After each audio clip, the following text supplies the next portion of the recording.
भारत में अवैध रूप से रह रही सीमा गुलाम हैदर और उसे अवैध तरीके से शरण देने वाले उसके प्रेमी पर कानून की नजर टेढ़ी है। पकड़े जाने की सूचना मिलने पर दोनों ने भागने की कोशिश की थी, लेकिन पुलिस ने उन्हें गिरफ्तार कर कोर्ट में पेश किया और कोर्ट ने उन्हें पता ना बदलने की शर्त पर दोनों को जमानत दे दी। लेकिन दोनों की मुश्किलें यहीं खत्म नहीं होती, क्योंकि कानून के मुताबिक सीमा हैदर भारत में नहीं रह सकती, लेकिन सीमा जिद पर अड़ी है कि वो भारत में ही रहेगी। लेकिन आज आपको बताएंगे कि कैसे सीमा भारत में नहीं रह पाएगी।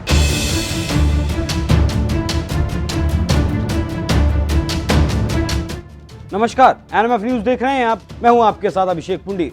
सीमा हैदर ये नाम करीब हफ्ते भर से ज्यादा हो गया चर्चाओं में बना है। हालांकि सीमा हैदर प्यार में ही सरहद पार कर भारत आई है ये या कोई जासूस है, इस बात की अभी तक पुष्टि नहीं हो पाई है, क्योंकि पाकिस्तानी खुफिया एजेंसी ISI रोज भारत को अस्थिर करने के लिए नए तरीके अपनाता है। तो हो सकता है कि सीमा को भी प्यार की कहानी गढ़कर प्लांट किया गया हो। हालांकि सीमा क्या है क्या नहीं वो जांच एजेंसियों का काम है और वो जांच चल रही है। लेकिन सीमा का सरहद पार का कनेक्शन सुर्खियों में है। सीमा सचिन के मुताबिक वो 3 साल से प्यार में है, लेकिन जांच एजेंसियां इन दावों के सबूत टटोलने में लगी हैं। सीमा हैदर 4 बच्चों को लेकर भारत आ तो गई, लेकिन क्या वो यहाँ रह पाएगी, इस वक्त ये सबसे बड़ा सवाल है। पहले आप सुनिए सीमा को, क्योंकि वो सिर्फ प्यार को जान रही है, कानून को वो नहीं जान रही। पाकिस्तान में रहना चाहती हैं? भारत में भारत में किसके साथ रहना चाहती हैं? सचिन के साथ। मैं इनकी पत्नी हूँ। बाकी कोर्ट की शादी रहती है, हम 1-2 दिनों में कर लेंगे और मैं यहीं रहना चाहती हूँ, मैं वापस नहीं जाना चाहती हूँ। आपके पति जो है वो उनको कह दें कि वो अपनी पहली बीवी और पहले बच्चे पाल लें। हमारी ज़रूरत ना उनको पहले थी ना हमें उनकी अब ज़रूरत है। वो अपनी पहली बीवी बच्चों के साथ खुश रहे। सरकार से क्या अपील करना चाहती हैं? यही अपील है कि मैं वापस नहीं जाना चाहती, मैं यहाँ रहना चाहती हूँ। यहाँ की मुझे नागरिकता मिल जाए मेरे बच्चों के साथ। मतलब जैसे रखेंगे, जहाँ रखेंगे, अगर कानून यहाँ का मतलब कोई डाउट है उनको तो मुझे कहीं भी रखेंगे, जैसे रखेंगे मैं रह लूँगी, पर मेरा पति मेरे बच्चे साथ हो। सीमा भारत तो आ गई, लेकिन रहना बहुत मुश्किल काम है, क्योंकि वो अवैध तरीके से भारत में घुसी है। बिना वीजा के वो भारत में आई है और सबसे बड़ी बात तो ये है कि वो दुश्मन देश से आई है। नेपाल से आई सर।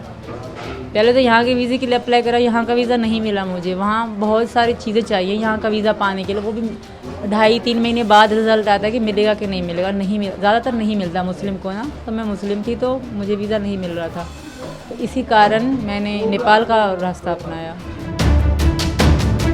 अब जब सीमा खुद अपने मुंह से इस बात को कबूल कर रही है कि भारत सरकार पाकिस्तान से आने वाली मुस्लिमों को बहुत कम वीजा देती है, और भारत सरकार ऐसा क्यों करती है वो इस बात को भी जानती है, क्योंकि पाकिस्तान भारत के खिलाफ रोज नई साजिशें रचने में लगा रहता है। अब आप सुनिए कि सीमा भारत में क्यों नहीं रह सकती। सीमा हैदर अवैध तरीके से भारत में घुसी है तो कानून उसे एक घुसपैठिए की तरह देखेगा। और दूसरी बात, सीमा के पाकिस्तानी पति गुलाम हैदर जखरानी ने भी भारत सरकार से पत्नी और बच्चों को वापस भेजने की गुहार लगाई है, क्योंकि वो अवैध तरीके से भारत में घुसी है, इसलिए उसे निर्वासन का सामना करना पड़ सकता है। निर्वासन का मतलब होता है कि इंसान की रजामंदी ना होने के बावजूद भी उसे देश से बाहर किया जा सकता है, और सीमा को निर्वासन का सामना करना पड़े, इस बात को बल मिलता है इकरा के केस से, क्योंकि इसी साल के फरवरी महीने में पाकिस्तानी महिला इकरा जीवानी को भी पाकिस्तान वापस रिपोर्ट कर दिया गया था।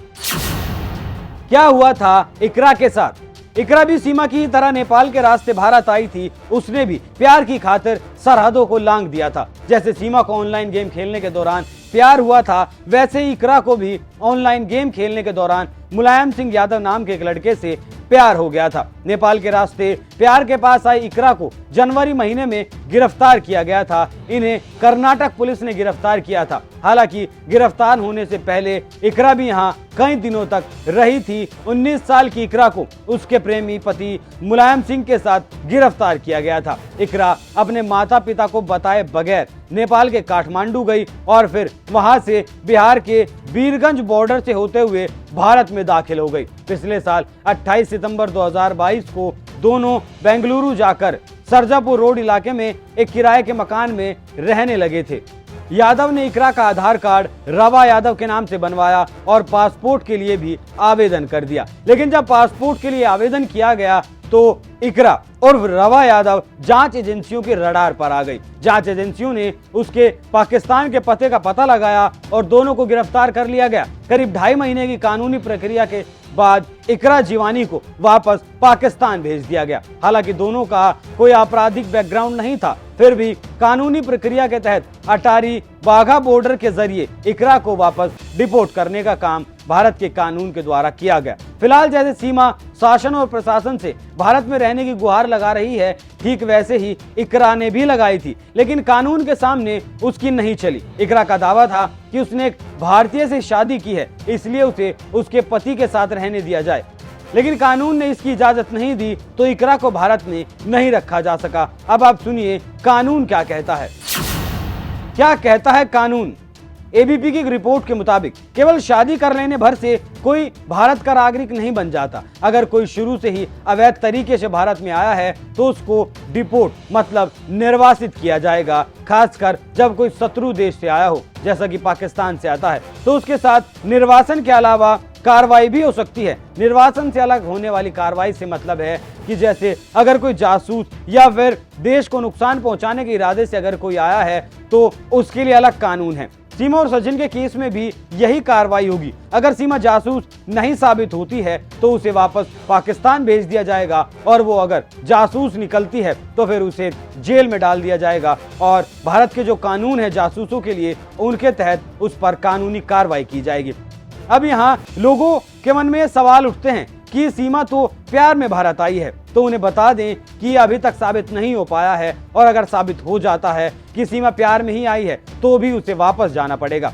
यहाँ सवाल ये भी उठता है कि क्या प्यार के लिए कोई कानून नहीं है? तो इसका जवाब है नहीं, प्यार के लिए कोई कानून नहीं है, क्योंकि देश कानून और संविधान से चलता है, प्यार मोहब्बत से नहीं चलता। आप अवैध तरीके से आए हैं तो आप पर उसी तरह के कानून लागू किए जाएंगे। सिर्फ भारतीय नागरिक से शादी कर लेने से आपको भारतीय नागरिकता नहीं दी जा सकती और इसका जीता जागता उदाहरण है इकरा जीवानी। सीमा ने भी जो शादी की है वो अवैध है, उसे वैध नहीं ठहराया जा सकता। तो ऐसे में पुख्ता तौर पर कहा जा सकता है कि जब तक सीमा हैदर की कानूनी कार्रवाई पूरी नहीं हो जाती तब तक सीमा भारत में रह सकती है, बाकी उसे अपने देश पाकिस्तान वापस जाना पड़ेगा। आप इस खबर पर क्या राय रखते हैं? अपनी राय हमें कमेंट कर जरूर बताएं। नमस्कार।